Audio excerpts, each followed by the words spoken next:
there is a cherry on top of the way that the Astros looked over the last couple of games. The cherry on top is that we found out, per Giants pitcher Logan Webb, that 3/4 of the San Francisco Giants clubhouse had mud butt. Here's Logan Webb.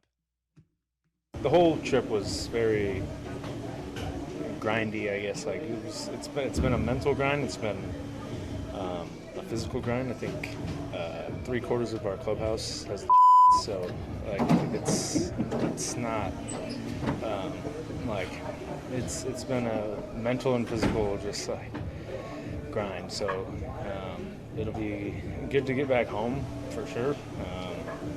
Hopefully go away. We'll be better in a couple of days. But happy we were able to come out of this with the last 2 wins. 17 innings without a run, and you lose 2 of 3 to a fourth place team who, again, had the mud butt. Confirmed by Logan Webb.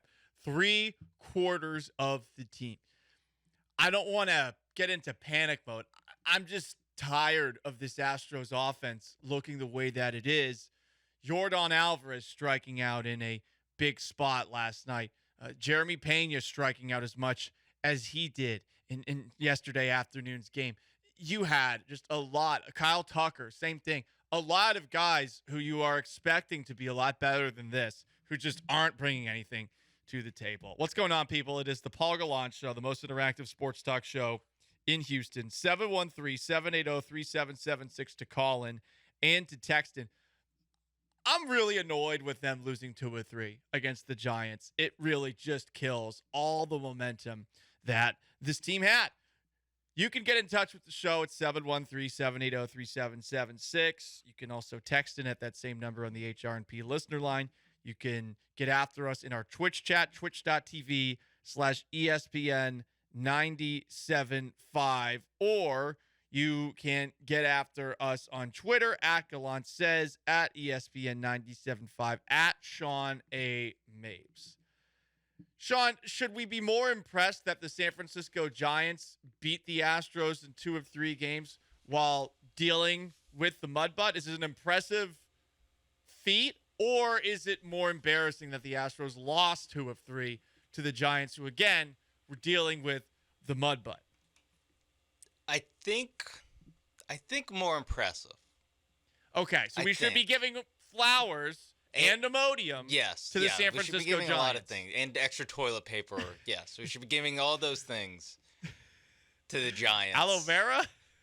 I'm not really sure what else you do. Like, how do you make it better when you're going through something like that? I don't know. You want it to stay hydrated. Yeah, that's true. Yeah, Imodium, yeah. It's about all you can do. Other than that, just suck it up. I mean, come on. All you're doing is pooping. Like what? Like the ancient white man recipe. I learned this from Randy Marsh on South Park for a stomach bug is crackers, saltine crackers, chicken noodle soup, and a little Sprite. I prefer ginger ale, but yeah, you have all of those 3 things together, and it's the ancient remedy for dealing with the bug. That's what I've always dealt with. I think the crackers absorb the acid or something like that in your stomach. Does it actually do anything? I don't know. But, yeah, you lost to this team. And I'm wondering when things are going to get better. And maybe you guys can answer this for me. I actually do have a positive take after acknowledging the fact that the Astros lost 2 of 3 to a team where 3/4 of the team is dealing with the runs, in case you don't know what mud butt is. That's a Chappelle Show reference. Up next, they actually do have a very favorable schedule. Now, this weekend, they're going to hit the road, go to Seattle, a likely loud environment, to take on an underachieving Mariners team.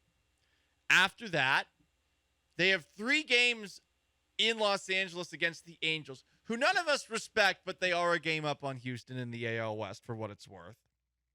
3 games against the White Sox in Chicago. They're 10-21. 3 games against the Cubs, who are at 500. And then 3 games against the A's, who at 6-25 could be the worst team in baseball history. They have a negative 123 run differential. But if you want to watch games there, you can get 37 games for just $99. That's a pretty nice bargain to watch the Oakland A's before they eventually leave for Las Vegas. So I think they have a very favorable schedule coming up. And then you take a look at the other two teams that are ahead of them in the AL West over the rest of this May. Texas is playing LA next. Okay. You hope for a split of some sort. Seattle, Atlanta, Pittsburgh, Baltimore the rest of the month. Texas is going to play LA, who I just mentioned again. LA in second place. They're going to play Houston. They're going to play Baltimore 4 times, Minnesota, and Boston. So you would think by the end of the month, the Astros should be back in first place. Just based off of the schedules ahead. The Astros have a favorable one. Those other two teams, not so much. I think they should overtake them by the end of the month. Last time I claimed the Astros would overtake another team, it was the New York Yankees. I thought they would do it by the end of the year. They literally did it a month later. Will Paul Stradamus come true again? I don't know. What I can tell you is that Jose Altuve seems to be getting closer to a return to the field for the Astros. Here he was before yesterday afternoon's game talking about his rehab process. Anything is, possible. So working really hard, obviously, I want to come back and help these guys to win. But we'll see. I think the next 2 weeks are really important on my rehab. The next 2 weeks. It's been 6 weeks. Conservative estimate would say 6 to 8 weeks for his bone to fully heal after he injured his wrist in the World Baseball Classic playing for Venezuela. When he returns, you would hope that it provides something new to the lineup. But the reality is it's probably going to take him a little bit of time to get back into the swing of things as well. Right? It's not going to be an overnight return. He's probably going to start off slow, which, by the way, that would suck if he were to take the place of Mauricio Dubon, who has been your most consistent hitter to this point in the year. Other guys got to wake up. They really do. I mean, Yordan Alvarez, Kyle Tucker, you need more from those guys. I know yesterday someone pushed back against the idea that Yordan's not bringing enough to the table. Yeah, he has a lot of runs batted in, but, I mean, he's capable of more than the rather average numbers that he has, especially when it comes to a batting average. We know what a master hitter this guy is, and yet it's just not looking like the Yordan Alvarez, the MVP Alvarez that we saw last year, May. Josh has a thought on the Astros at 713-780-3776 on the HR&P listener line. What's up, Josh? Hey, Paulie. Good morning. Morning. We all know, especially the guys that are Astros heads that watch every day. It's Dusty's management of, where guys are batting and his reliance on putting the same vets in the wrong. I'm assuming you're talking about Jose Abreu batting cleanup. Well, listen, so I never hear anybody say this, but I have a real issue with Bregman batting third all the time. If you go back and look at his stats, what in the hell happened to Alex Bregman? He had that 38 home run season and that 41, and he's on TV bragging about how he wants to be talked about like he's the man and all this stuff. And you always see him with these movie stars and this and that. And, look at his seasons. Since that 41 home run season, he had like 9 homers, 12 homers. He had last year, he had like 20 homers. And the only reason he batted .259 last year is because he just went on a streak at the end of the season. But before that, he was batting .212 like he's batting now. I don't know what in the hell happened to Bregman, but it's been a long time since Bregman was good. So why is Bregman still batting in the third spot? He seems like a 6th spot or a 7th spot slappy. Your best players are Tucker and Yordan. Why aren't those guys 3 and 4? And then, you need guys that can get on base 1 or 2. You can switch those guys around. Julks looks great.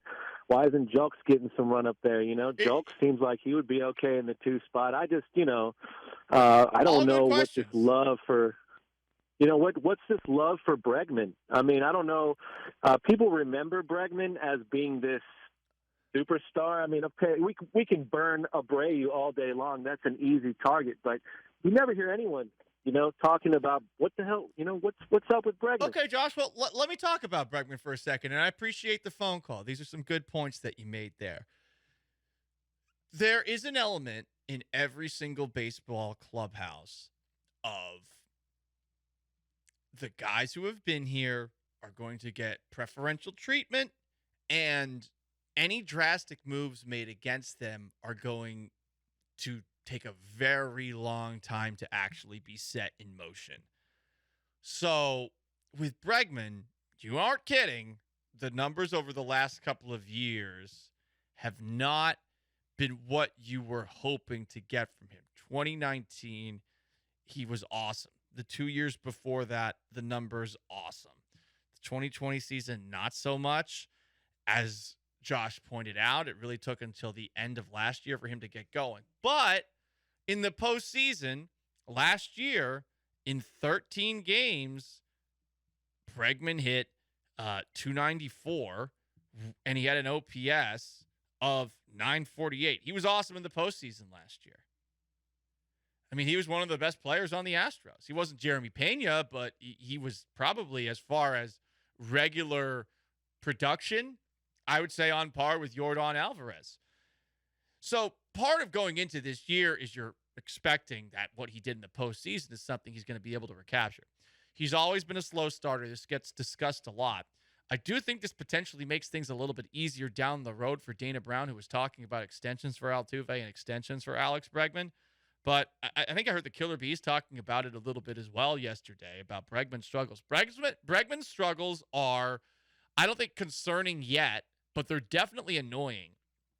The problem is, in baseball, you got to be so careful about moving people around the lineup. There's a lot of ego, and you'll notice that managers are generally going to take it easy when it comes to moving established players around in the lineup. The lineup decisions are, I think, a little bit trickier with the injuries, but I'd be open to Julks playing more. I feel like he's earned it. I'd be open to Myers even playing a little bit more. I think he's played pretty well to open up the year, even though I'm not a fan.